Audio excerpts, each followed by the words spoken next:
Bismillahirrahmanirrahim. Assalamualaikum warahmatullahi wabarakatuh. Perkenalkan, kami dari kelompok 3. Pada mata kuliah Statistik Pendidikan ini, kami akan membahas tentang teknik korelasi pi.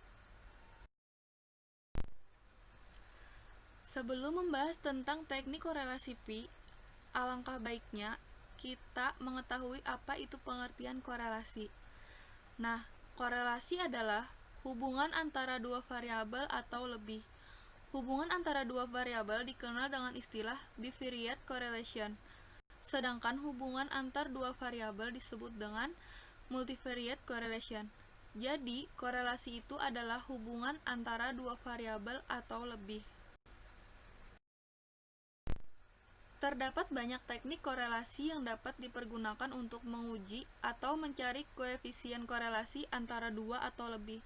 Salah satunya yaitu korelasi pi.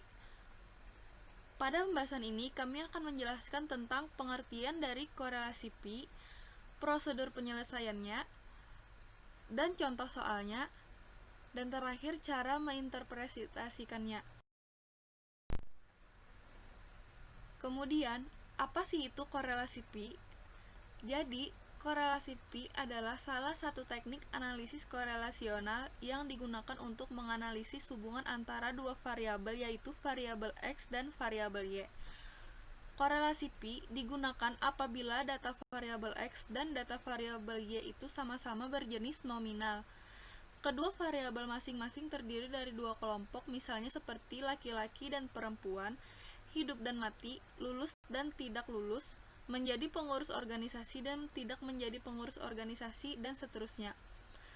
Hal yang harus diketahui dalam korelasi ini adalah hanya bisa digunakan untuk tabel kontingensi 2 × 2. Berikut adalah contoh dari tabel kontingensi 2 × 2. Pada tabel ini adalah contoh dari kontingensi 2 × 2. Pada tabel ini terdapat dua variabel, yaitu variabel 1 dan variabel 2. Masing-masing variabel tersebut memiliki dua kategori, yaitu pada variabel 1 terdapat 1A dan 1B, pada variabel 2 terdapat 2A, 2B. Kemudian, rumus dari korelasi pi adalah yang pertama, apabila mendasarkan diri pada frekuensi dari masing-masing sel yang terdapat pada tabel perhitungan, yaitu pi sama dengan A dikali D dikurang B dikali C dibagi akar A ditambah B dikali A ditambah C dikali B ditambah D dikali C ditambah D. Atau bisa juga dengan mendasarkan diri pada nilai proporsionalnya, yaitu pada rumus tersebut.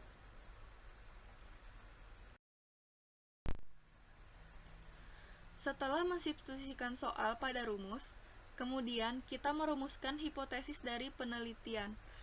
Hipotesis ini kan dugaan, jadi dugaannya antara dua, yaitu tidak terdapat hubungan yang signifikan atau terdapat hubungan yang signifikan. Setelah merumuskan hipotesis awal atau dugaan awal, kemudian menguji dengan chi-square atau chi-kuadrat menggunakan rumus chi-kuadrat sama dengan pi kuadrat dikali n. Setelah itu menarik kesimpulan. Jika chi kuadrat kurang dari chi kuadrat pada tabel, maka HO diterima. Dan jika chi kuadrat lebih besar dari chi tabel, maka HO-nya ditolak. Supaya tidak bingung, langsung saja kita kepada contoh soal. Misalnya, seorang peneliti ingin mengetahui apakah gender berpengaruh terhadap kegemaran merokok.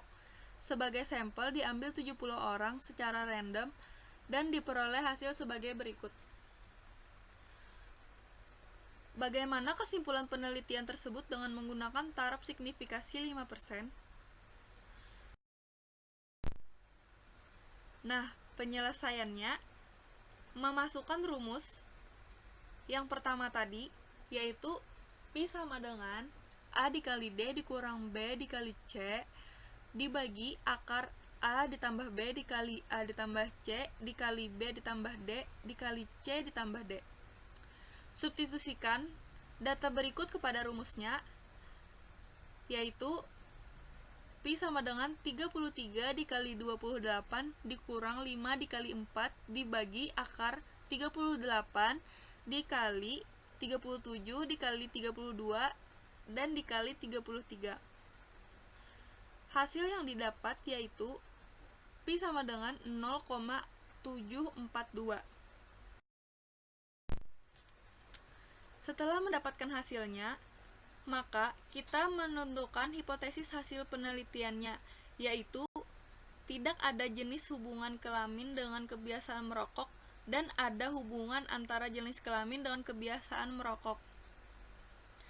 Kemudian, untuk mengetahui taraf signifikasi hasil korelasi Pi sebesar 0,742 tersebut, kita harus melakukan konversi ke nilai chi-square atau X pangkat 2 itu ke rumus seperti berikut, yaitu Pi kuadrat dikali N, dan diperoleh hasil sebagai berikut, yaitu 0,742 dikali 0,742 dikali 70, mendapatkan hasil 38,54.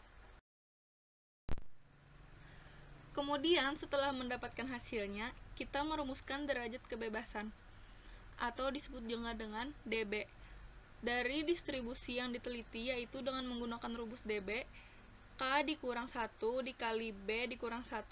K itu adalah jumlah kolom dan B itu adalah jumlah baris. Pada tabel kontingensi di atas tadi terdapat 2 kolom dan juga 2 baris. Maka rumusnya dB sama dengan 2 dikurang 1 dikali 2 dikurang 1 dan mendapatkan hasilnya 1.